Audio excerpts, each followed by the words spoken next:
Okay, YouTube, in this video we're going to focus on the operation of multiplication when it comes to polynomial functions. So in the last video we discussed how to add and subtract two polynomial functions, and one thing we learned was when we deal with operations in polynomial functions we should associate all of the terms in the polynomial function, that is, put parentheses around it.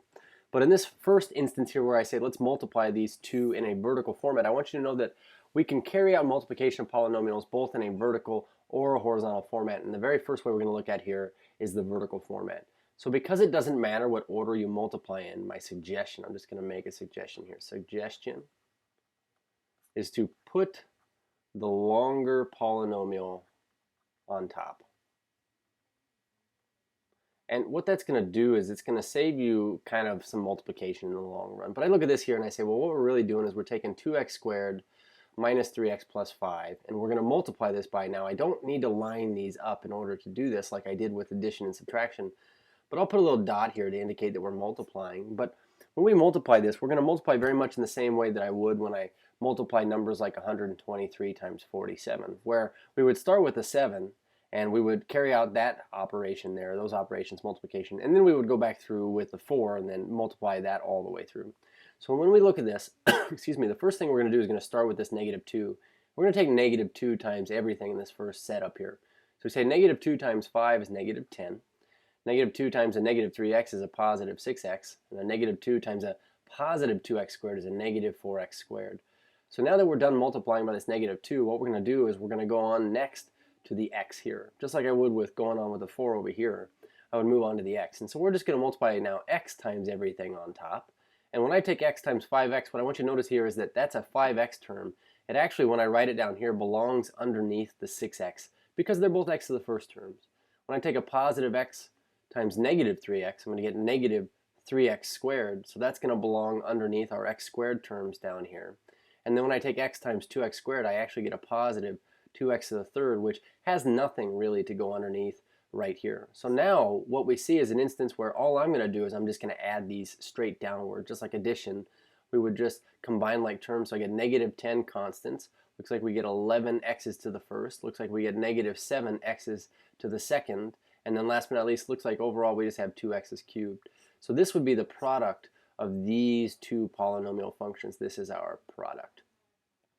So now for this next example, we're going to do this in a horizontal format, which is, I will say, my preferred way to do it. But I mean, it's just a bias that I have. It doesn't really matter what order you put these in. So I'm going to put the y plus 8 first. And we're going to say we're taking y plus 8, that first degree binomial, times this second degree trinomial, 2y squared minus 4y plus 3. And to do this in a horizontal format, we're going to do it very similarly to what we just did here. We're going to take everything on this left set of parentheses here times everything on the right. And we're going to do it one term at a time. So what I kind of like to do is I like to put these little, I guess, arches that go from this y term to everything over here. But I'd say taking y times 2y squared, I'm going to get 2y to the third power. Taking y times negative 4y gives me still a negative 4, but I get y squared. And then y times my 3 here, I would get 3y. So we're going to take all of that, and now we're going to add on what we get when we multiply everything by the 8 here. So this 8 going through and multiplying by everything on the right, we would get 16y's squared. 8 times the negative 4y is negative 32y to the first, and 8 times 3 here is 24. So now this, I have to say, is our product. And I want to point something out here. We took a binomial, which has 2 terms, times a trinomial, which has 3 terms. And if everything on the left over here, 2 things, gets multiplied by everything on the right over here, we should have multiplied 6 total times. So I count 1, 2, 3, 4, 5, 6. All we're really going to do now is the same thing we did here, which is combine like terms. So I have 2y cubed. In terms of y squared, I'd see a negative 4 and a positive 16 here give me a positive 12 of these y's being squared. I have a 3y to the first, and a negative 32y to the first gives me negative 29y to the first. And then last but not least, our 24, I'll just carry that down since it has nothing to combine with. So this is our product. So for this last example, what we're going to do is we're going to take a binomial times another binomial. And I want to write this out here. We say we're taking x plus 2 times x minus 1 times x minus 3. So now just like when we multiply 3 numbers together here, like 2 times 3 times 4, I wouldn't take the 2 times the 3 and the 4. What I would do first is I would just work left to right. So I would say 2 times 3 is 6. We'll take 6 times 4 now, and we get 24. The same method applies here, which means we're just going to work left to right first. So I'm going to start with these two. and we're going to FOIL those out. So what we get, and this is important, I'm going to put this all in brackets here, is I get x times x is x squared minus x plus 2x minus 2. And the reason why I put that all in brackets, which behave just the same way as parentheses, is because now we have to take this x minus 3 times all of this stuff in here, which, by the way, can be simplified. So we have x squared plus 1x when we add this negative x plus 2x's minus 2.